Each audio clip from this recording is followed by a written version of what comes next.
সম্মানিত আমিরে জামাতের অনুমতি ক্রমে বাংলাদেশ জামাতে ইসলামী কর্তৃক আয়োজিত আজকের এই সাংবাদিক সম্মেলন এখনই শুরু হবে। প্রিয় সাংবাদিক বন্ধুগণ, আজ 27শে ডিসেম্বর মঙ্গলবার, ডিসেম্বর না, দিনটি বাংলাদেশের ইতিহাসে 27শে মে, তো 27শে মে, আজ 27শে মে মঙ্গলবার, দিনটি বাংলাদেশের ইতিহাসে আর নাড়াচাড়া কেন? আর কোন নাড়াচাড়া হবে না, খুলে গেলে খুলে গেছে, এখন যান।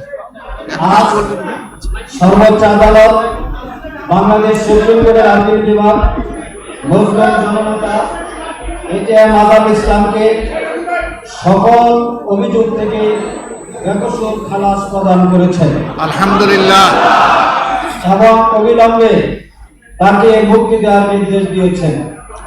আমাদের প্রিয় নেতা জনাব এটিএম আজাদ ইসলাম সম্পূর্ণ নির্দোষ, তিনি মুক্ত, তিনি স্বাধীন, আলহামদুলিল্লাহ। আজকে এই রায় পরবর্তী ঐতিহাসিক মুহূর্তে আমিরে জামাত ডাক্তার শফিকুর রহমান এই সাংবাদিক সম্মেলনের আয়োজন করেছেন। এখনই তিনি আপনাদের সামনে বক্তব্য পেশ করবেন। এই সাংবাদিক সম্মেলনে উপস্থিত আছেন সম্মানিত আমিরে জামাত, নায়েব আমির বৃন্দ, ভারপ্রাপ্ত সেক্রেটারি জেনারেল, সহকারী সেক্রেটারি জেনারেল বৃন্দ, কেন্দ্রীয় নির্বাহী পরিষদ সদস্য সহ কেন্দ্রীয় ও মহানগরী নেতৃবৃন্দ। সাংবাদিক সম্মেলন মহাগ্রন্থ আল কোরআন থেকে তেলাওয়াতের মাধ্যমে শুরু হচ্ছে। মহাগ্রন্থ আল কোরআন থেকে তেলাওয়াত করছেন কারি বেলাল হুসাইন।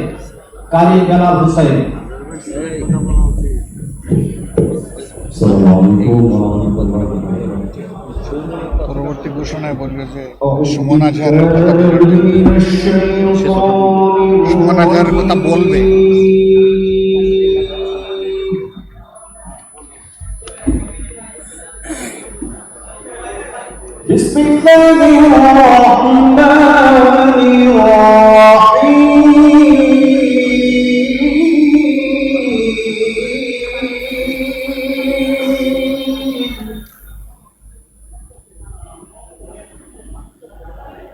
وقل جاء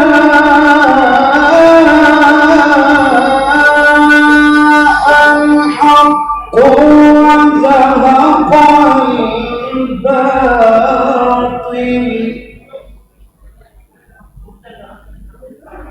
إن الباطل كان زهوقا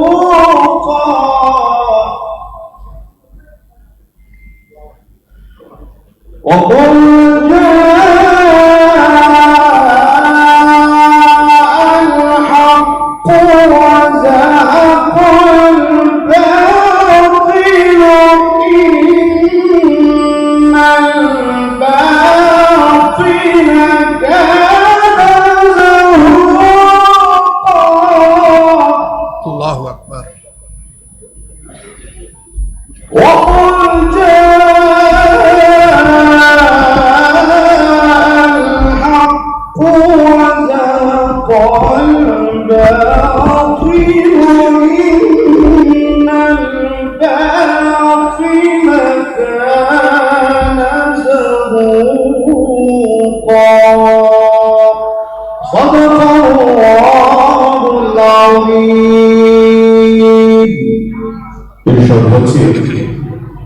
আর ঘোষণা করে দাও, সত্য এসে গেছে এবং মিথ্যা বিলুপ্ত হয়ে গেছে। মিথ্যা তো বিলুপ্ত হবারই কথা। আলহামদুলিল্লাহ রাব্বিল আলামিন। আসসালামু আলাইকুম ওয়া রাহমাতুল্লাহি ওয়া বারাকাতুহু।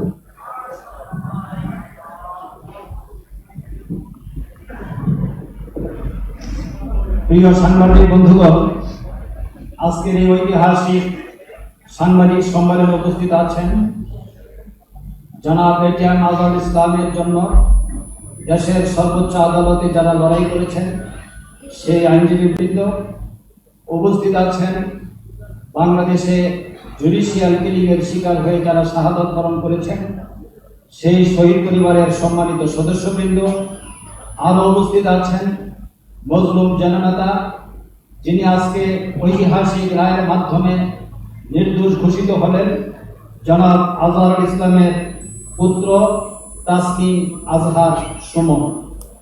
প্রিয় সাংবাদিক বন্ধুগণ, এই ঐতিহাসিক সাংবাদিক সম্মেলনে এখন বক্তব্য পেশ করছেন বাংলাদেশ জামাত ইসলামীর সম্মানিত আমির, জনতার নেতা ডাক্তার শফিকুর রহমান। শ্রদ্ধেয় নেতা ডাক্তার শফিকুর রহমান। আসসালামু আলাইকুম রহমতুল্লাহ। কোথায় মাইকের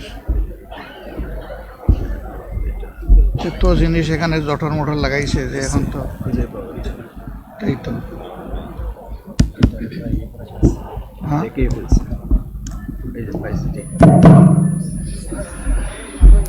আসসালামু আলাইকুম রহমতুল্লাহ। আলহামদুলিল্লাহ রব্বিল আলামিন, ওয়াসসালাতু ওয়াসসালামু আলা রাসূলিহিল কারীম ওয়া আলা আলিহি ওয়া সাহবিহি ওয়া আহলি বাইতি আজমাইন।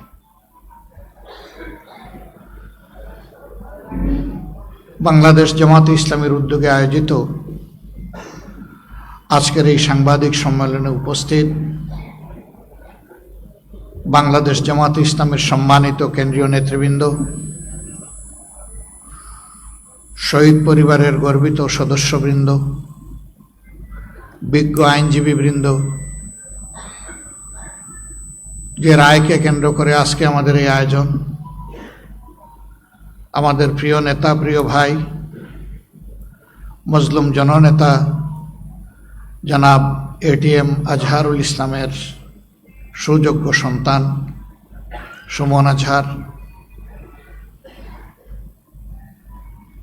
সাংবাদিক বন্ধুগণ, সুধীমণ্ডলী,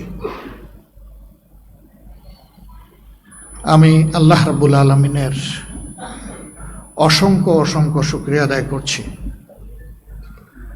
যে রাব্বুল আলামিন দীর্ঘদিন ধরে আমরা এমন একটি সুবিচারপূর্ণ রায়ের জন্য অপেক্ষা করছিলাম, সেই রায় দিয়ে আজকে আমাদেরকে তিনি আরো বেশি কৃতজ্ঞ এবং অলংকৃত করেছেন।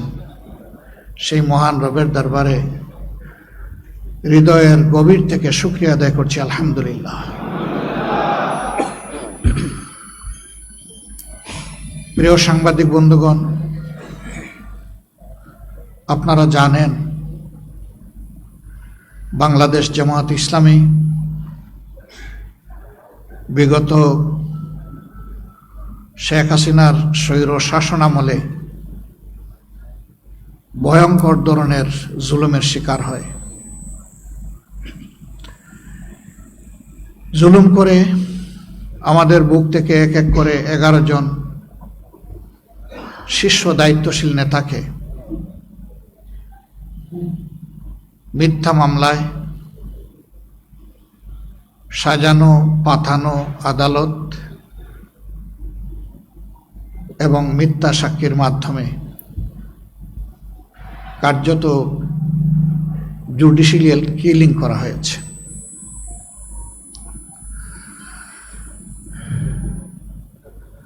যে জায়গায় বসে আজকে আমি কথা বলছি, দীর্ঘদিন আপনারা এমন একটি অবস্থানে যাদেরকে বসতে দেখেছেন, যাদের মুখের কথা শুনেছেন, কার্যত তাদের একজন ছাড়া দুনিয়া থেকে সবাইকে নির্মমভাবে বিদায় করে দেওয়া হয়েছে। আমি সেই সমস্ত পরম শ্রদ্ধেয় নেতৃবৃন্দ এবং তাদের যে সমস্ত সহকর্মীদেরকে অন্যায়ের প্রতিবাদ করায় নির্মমভাবে খুন করা হয়েছে, মহান রবের দরবারে কাতর কণ্ঠে তাদের জন্য আমি শাহাদতের সর্বোচ্চ দরজা আমি কামনা করছি। তার পাশাপাশি স্বৈর শাসন আমলে বিভিন্ন রাজনৈতিক ধর্মীয় সংগঠনের, সামাজিক সংগঠনের, মিডিয়ার কর্মীবৃন্দ এবং সাধারণ প্রতিবাদী জনগণ যাদেরকে নির্মমভাবে খুন করা হয়েছে, বিশেষ করে 24-এর গণবিপ্লবের সময় যাদেরকে হত্যা করা হয়েছে, আল্লাহ তাআলার দরবারে দোয়া করে আল্লাহ তাদেরকেও শহীদ হিসাবে কবুল করুন। এই সকল শহীদ পরিবারের সম্মানিত সদস্যবৃন্দের প্রতি আমাদের সীমাহীন ভালোবাসা, শ্রদ্ধা এবং কৃতজ্ঞতা। মহান রবের দরবারে দোয়া করি তিনি যেন তাদেরকে এর উত্তম বদলা দুনিয়া এবং আখিরাত দুই জায়গায় দান করেন, এবং শহীদদের সাথে আল্লাহ তাআলা তাদেরকেও যেন পরম মায়ার ঠিকানা জান্নাতের জন্য কবুল করেন। আমরা যারা তাদের দায়িত্ব কাঁধে নিয়ে আমাদের যোগ্যতার সীমাহীন ঘাটতি থাকা সত্ত্বেও এগিয়ে চলার চেষ্টা করছি, আল্লাহ তাআলা তার কুদরতি হাত দিয়ে এই জাতি এবং দ্বীনের খেদমতের জন্য আমাদেরকে কবুল করুন। আপনারা জেনেছেন ইতিমধ্যেই আজকে বাংলাদেশের সর্বোচ্চ আদালতের সুপ্রিম কোর্টের পূর্ণাঙ্গ বেঞ্চ আমাদের রিভিউ আবেদন শুনানির পর তার রায় আজকে ঘোষণা করেছেন। এই রায়ে আমাদের সম্মানিত মজলুম নেতা এবং ভাই জনাব আজহারুল ইসলামের বিরুদ্ধে আনীত সকল অভিযোগ থেকে তাকে খালাস দেওয়া হয়েছে। আলহামদুলিল্লাহ রাব্বিল আলামিন। আজ বড় মনে পড়ে জাতির এই সংকট মুহূর্তে, কঠিন বাঁকে আমাদের মাথার তাজ এই সমস্ত নেতৃবৃন্দ যদি বেঁচে থাকতেন,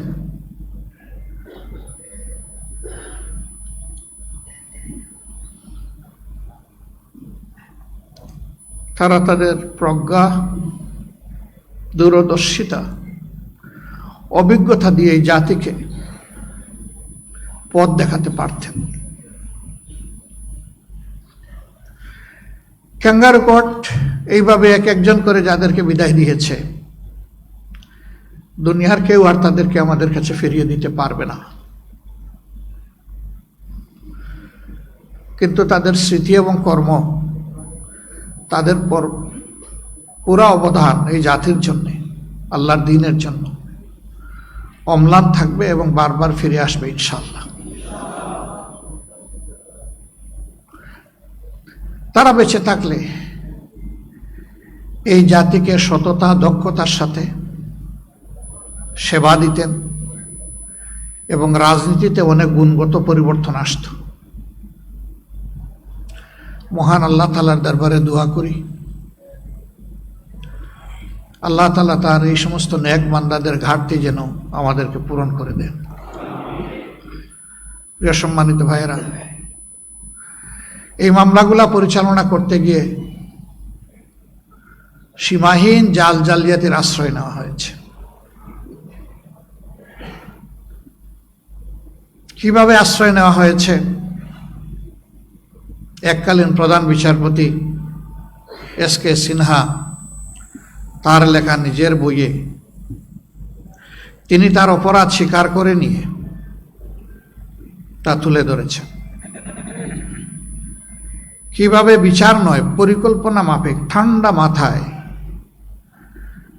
এই নেতৃবৃন্দকে খুন করতে হবে তার ছক বিচার বিভাগ এবং সরকার মিলে তৈরি করেছিলেন।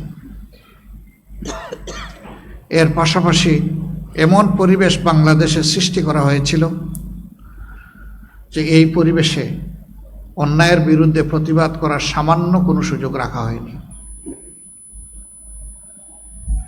আপনারা দেখেছেন একটা রায় হয়েছে, বাস্তবায়ন হয়েছে। যাকে খুন করা হয়েছে বিচারিক আদালতের মাধ্যমে, তিনি তো আল্লাহর দরবারে চলে গেলেন, কিন্তু পাশাপাশি একই সময়ে পরিবারের সদস্যদের উপর নির্মম কষাঘাত এবং অত্যাচার করা হয়েছে। আমাদের সম্মানিত ভাই এবং নেতা জনাব আব্দুল কাদের মোল্লা, যে রাতে তার ফাঁসি জোর করে কার্যকর করা হলো, সেই রাতে তার বাসায় হামলা করা হলো, তার পরিবারের সদস্যদেরকে নাজেহাল করে শারীরিকভাবে কষ্ট দিয়ে তারপরে তাদেরকে জেলে পুরে দেওয়া হলো। এক একটা পরিবার ছিন্ন ভিন্ন হয়ে গিয়েছে, কোথায় কে গিয়েছে দেশে বিদেশে হিসাব পাওয়া কঠিন, এরকম অবস্থা। আজকে যা রায় হলো, তার একটা মেয়ে ছাড়া দেশে আর কেউ নেই। ছেলেটাও দেশ থেকে চলে যেতে বাধ্য হয়েছে। মাঝখানে একবার হিম্মত করে এসেছিল, ভয়ঙ্কর চাপ তার উপর তৈরি হওয়ার কারণে আমরাই বলেছি, বাবা তুই চলে যা।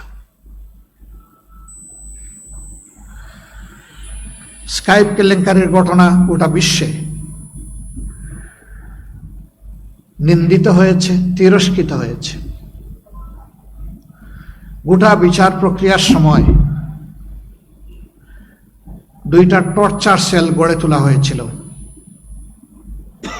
একটার নাম দেওয়া ছিল সেফ হোম, আর একটার নাম দেওয়া হয়েছিল সেফ হাউস। সেফ হোমে ভিকটিম নেতৃবৃন্দকে নিয়ে নাজেহাল করা হতো, সেখানে জিজ্ঞাসাবাদের উচ্চ আদালতের ডিরেকশনও ফলো করা হয়নি, লঙ্ঘন করা হয়েছে। নির্গম রেখে ঘন্টার পর ঘন্টা, দিনের পর দিন তাদের উপর অত্যাচার চালানো হয়েছে। আমরা তখন নীরবে সহ্য করেছি, সঙ্গত অবস্থান থেকে প্রতিবাদ জানানোর চেষ্টা করেছি, চোখের পানি দিয়ে আল্লাহ তাআলাকে বলেছি, হে আল্লাহ, ইন্নাকা আলা কুল্লি শাইইন কাদির,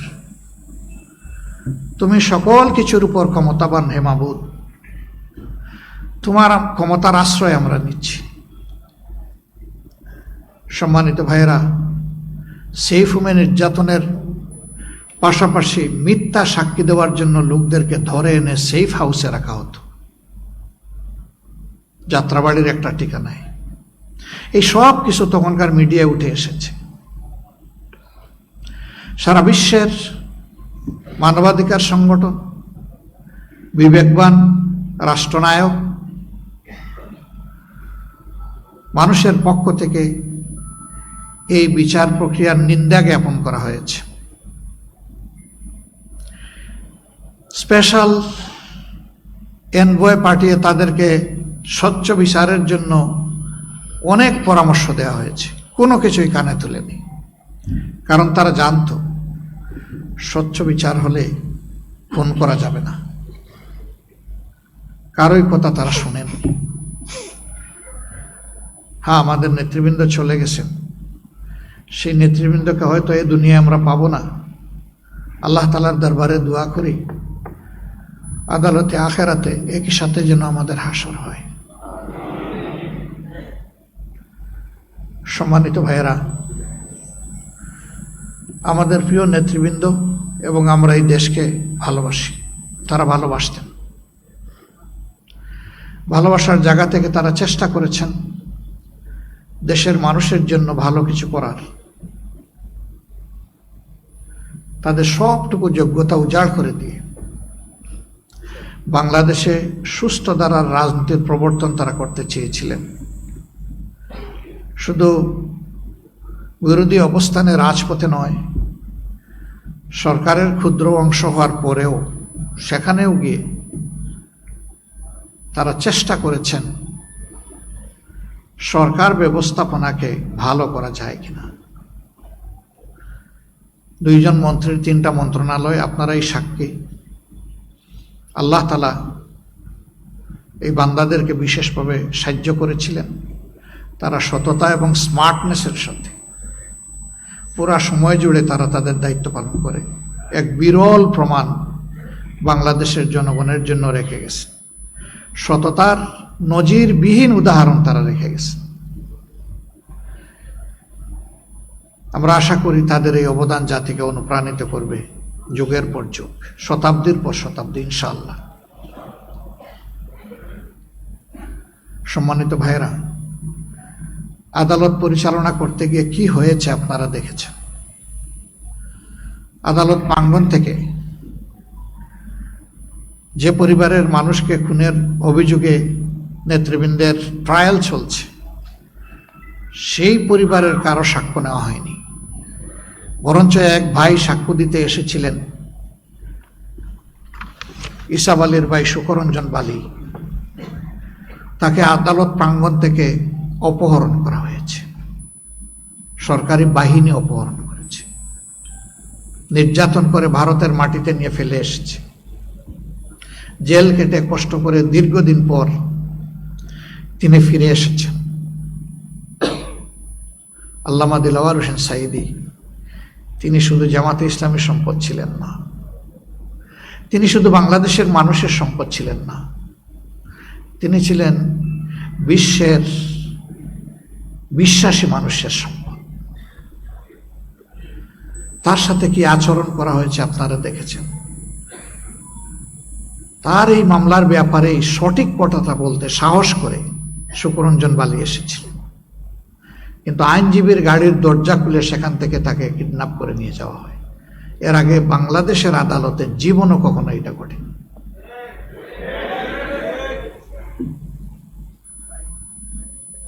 পাতানো ট্রায়ালের খবর মিডিয়া এসেছে, আপনারা দেখেছেন। বিচারক বলছেন আপনি খাড়ায় যাবেন, আমি বসায় দিব, জনগণ বুঝবে আমাদের মাঝে কোনো বোঝাপড়া নাই। অ্যাপিলিয়েট ডিভিশনে হিয়ারিং হয়েছে, প্রধান বিচারপতি সরকার পক্ষের কুশলীকে বলছেন যা কিছু বললেন তাতে তো মতিউর রহমান নিজামী সাহেবকে 1 মিনিটের জন্য, 1 দিনের জন্য শাস্তি দেওয়ার কোনো সুযোগ নেই। আমরা আশা করেছিলাম সত্য কথাটা খোলা কোর্টে বলার পরে অন্তত তার কথার মর্যাদা তিনি রাখবেন, কিন্তু না, ওই যে আগে ছক্কাটা, বিদেশ থেকে সাপ্লাই দেওয়া রায়ের ভিত্তিতে ঠিক একই পরিণতির দিকে তাকেও ঠেলে দেওয়া হলো। আমরা মাবুদের শুকরিয়া আদায় করি, আমাদের নেতৃবৃন্দের উপরে এই জুলুম করা হয়েছে। বহু কায়দা কানুনে তাদের মুখ থেকে জোর করে যা নয় তা স্বীকার করানোর চেষ্টা করা হয়েছে, এমনকি রায় বাস্তবায়নের আগেও ষড়যন্ত্র করা হয়েছে, কিন্তু না, তারা ছিলেন স্থির চিত্ত, তারা ছিলেন ইমানের বলে বলিয়ান, তারা ছিলেন সত্যের উপর প্রতিষ্ঠিত। এই জন্য মহান আল্লাহর উপর ভরসা করে ফাঁসির তক্তার উপরে গিয়ে দাঁড়িয়েছেন, কিন্তু অন্যায়ের কাছে মাথা নত করেননি। তারা আমাদেরকে শিখিয়ে গেছেন,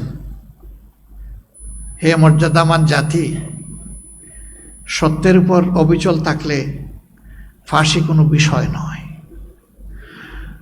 মৃত্যু একবারই হবে, কিন্তু অপমানজনক মৃত্যু নয়, মৃত্যুটা হোক বীরের মতো। তাদের মৃত্যু ছিল বীরোচিত মৃত্যু।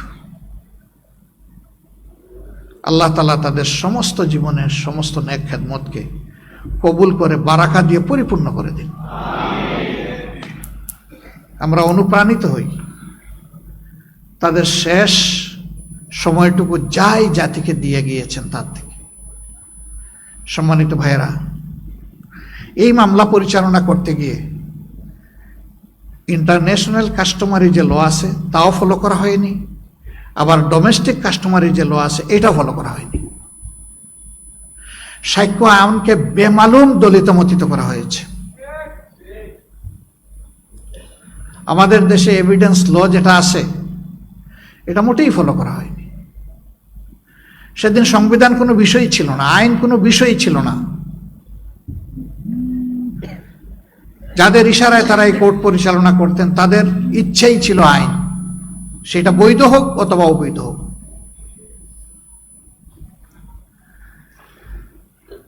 এই তাণ্ডব চালানো হয়েছে, যার কারণে এই ধরনের একটা মামলা বাংলাদেশের, এই মামলার একটা মামলা ব্রিটেনে পরিচালিত হয়েছে।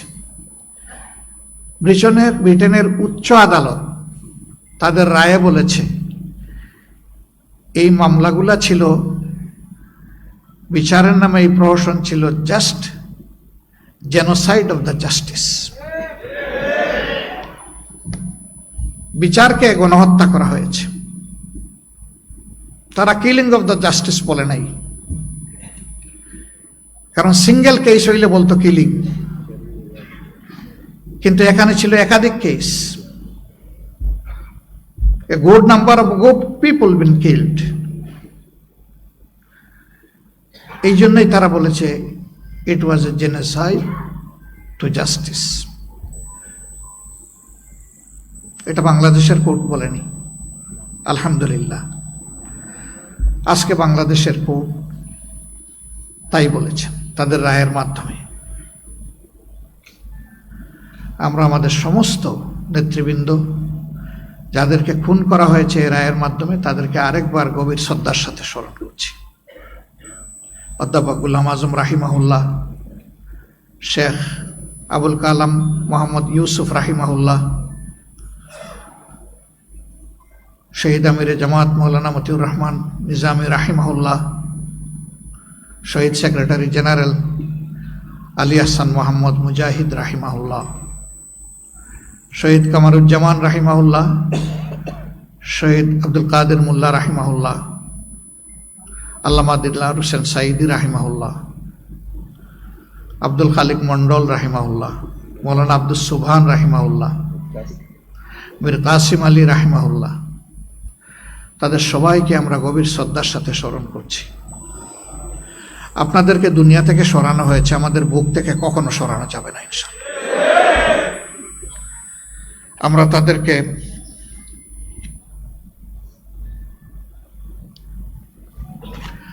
আমরা তাদেরকে আমাদের কর্মের মাধ্যমে স্মরণ করব ইনশাআল্লাহ। আল্লাহ তাআলার কাছে দোয়া করি তাদের রেখে যাওয়া আমানত আল্লাহ যেন আমাদেরকে বহন করার তৌফিক দান করে। ব্রিটেনের আদালত বলেছে জেনোসাইড টু দ্য জাস্টিস, আর আজকে আমাদের আদালত বলেছে আপিল বিভাগ মিসক্যারিয়েজ অফ দ্য জাস্টিস, ন্যায় ভ্রষ্ট রায়, অন্যায় রায়। দোয়া করি, বড় দোয়া করেছি। শেষবার যখন জেলে ছিলাম, জেলে এমনিই পানি আসে চোখের, যারা গিয়েছেন এই অভিজ্ঞতা সবার আছে। শেষ দায় গিয়ে অনেকগুলা দোয়া করতাম, এর মাঝে একটা দোয়া ছিল, হে আল্লাহ, তোমার গোলাম এটি মাজারুল ইসলামকে তুমি বাঁচিয়ে রেখেছো, শেষমেশ তাকে দিয়ে সত্যটা প্রতিষ্ঠিত করে দিও। আল্লাহু আকবার। আল্লাহ তাআলা এই সত্যই প্রতিষ্ঠিত করে দিয়েছেন। রব, এখন তোমার কাছে দোয়া করি, তুমি তোমার গোলামের হায়াত বৃদ্ধি করে দাও, তাকে সুস্থতার পূর্ণ নিয়ামত দান করো। এই ময়দানে ফিরে এসে তিনি যেন জাতিকে নেতৃত্ব দিতে পারেন, তুমি তার জন্য তাকে কবুল করো। আমাদের প্রিয় জাতির কাছে আমাদের অনুরোধ, কষ্ট আমরা বুকে চেপে নিয়েছি, দেশকে ভালোবাসি,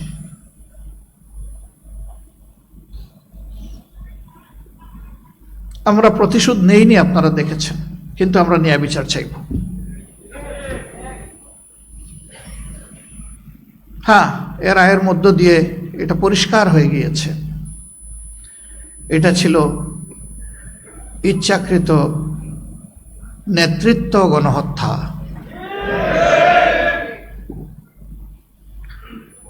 দায়িত্বশীল নেতা ঘরে ঘরে জন্মায় না, প্রতিদিন জন্মায় না, এটা আল্লাহর দান। একটা দেশ এবং দলের নেতৃত্ব শূন্য করার মানেই হচ্ছে জনগণকে অন্ধকারের দিকে ঠেলে দেওয়া। মিডিয়ার বন্ধুরা, কষ্টের সময় আমাদের পাশে যারা ছিলেন, আমরা তাদের কাছে কৃতজ্ঞ। এই রায়ের মধ্যে দিয়ে আজকে প্রমাণিত হয়েছে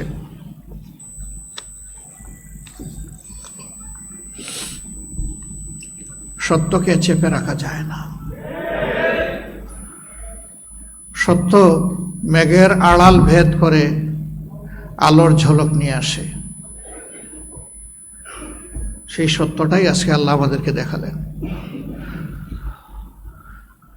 আল্লাহু আকবার কাবীরা, আলহামদুলিল্লাহ কাসীরান, সুবহানাল্লাহি বুকরাতাম ওয়া আসীলা। হে আল্লাহ,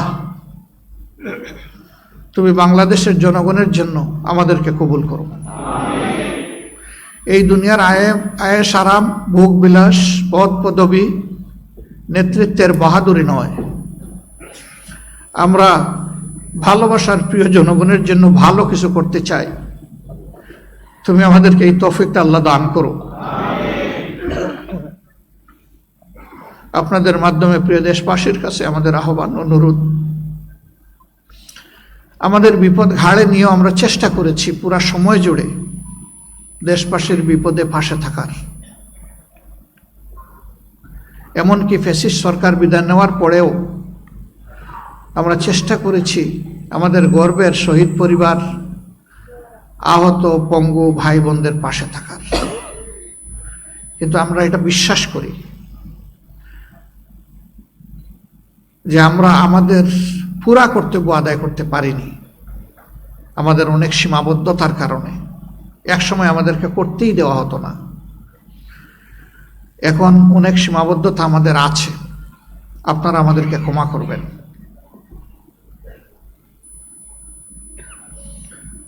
আমাদের কোনো আচরণে, কোনো পারফরমেন্সে আপনারা কষ্ট পেয়ে থাকলে আমাদেরকে ক্ষমা করে দেবেন। যখন যেভাবে হোক,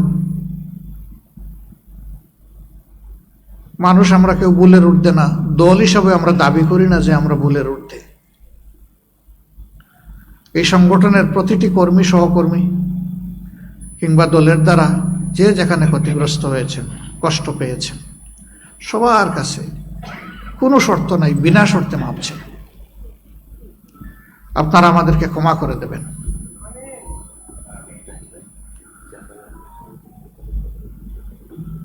সম্মানিত সাংবাদিক বন্ধুগণ, আপনাদের এত ব্যস্ততার মধ্যে আপনারা আজকে কোর্টে গিয়েছেন, এখানে এসেছেন, আর অনেক অ্যাসাইনমেন্ট আপনাদের আছে। রিয়েলি আমরা ইমপ্রেসড। আপনারা এসে আমাদেরকে দারুণ কৃতজ্ঞ করেছেন। আমাদের এই আবেদনগুলা, কথাগুলো খুব নয়, অভিমান নয়, আবেদনগুলো আপনারা প্রিয় দেশবাসীর কাছে মেহেরবানি করে পৌঁছে দেবেন। আল্লাহ জাতির সহায় হন। জাতির অনেকগুলা বার্নিং ইস্যু এখনো আনরিজলভড। এখানেও যেন সমস্ত রাজনৈতিক দলগুলো এবং যারা সংশ্লিষ্ট অংশীজন দেশকে ভালোবাসে, সর্বোচ্চ অগ্রাধিকার জনগণের স্বার্থকে দিয়ে আমরা যেন সবাই ভূমিকা পালন করতে পারি। আল্লাহ আমাদেরকে তৌফিক দান করুন। আমরা কথা দিচ্ছি, মহান আল্লাহর একান্ত ইচ্ছায়, প্রিয় দেশবাসীর সমর্থন সহযোগিতায় যদি এই দেশের সেবা করার দায়িত্ব আমাদের উপরে আসে, আমরা ইনশাআল্লাহ প্রতিশোধের রাজনীতির অবসান ঘটাবো, বৈষম্যের রাজনীতির অবসান ইনশাআল্লাহ ঘটাবো, এবং সমাজ থেকে বৈষম্য দূর করার জন্য প্রিয় জনগণকে সাথে নিয়ে আমাদের সবটুকু উজাড় করে আমরা চেষ্টা করব। পাশাপাশি আমরা চাইব আমাদের সমাজ দুর্নীতিমুক্ত হোক, দুঃশাসন মুক্ত হোক, অপরাধ মুক্ত হোক, বৈষম্য মুক্ত হোক, কল্যাণধর্মী সমাজ হোক, মানবিক সমাজ হোক। সেই সমাজ পরিগঠনে আমরা আপনাদের সাহচর্য, বন্ধুত্ব, ভালোবাসা, সমর্থন, দোয়া আমরা কামনা করি। আল্লাহ তাআলা আমাদের দেশবাসীকে হেফাজত করুন, পুরো দেশকে হেফাজত করুন। এই দেশের স্বাধীনতা এবং সার্বভৌমত্বকে আল্লাহ তাআলা অক্ষুণ্ণ রাখুন। সবাই মিলেমিশে একটা সোনালী সমাজ যেন নির্মাণ করতে পারি, আল্লাহ তাআলা এই দেশের মানুষকে সাহায্য করুন। আপনাদের সকলকে আরেকবার ধন্যবাদ, গভীর কৃতজ্ঞতা। আসসালামু আলাইকুম ওয়া রাহমাতুল্লাহ। আজকে আমরা কোনো প্রশ্নের উত্তর দেব না। আজকের মোমেন্টটা আমাদের জন্য ভিন্ন রকম, আপনারা বুঝতে পারছেন।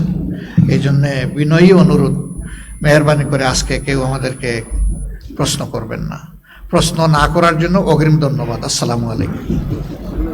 আমির জামাতের বক্তব্যের মাধ্যমেই সাংবাদিক সম্মেলনের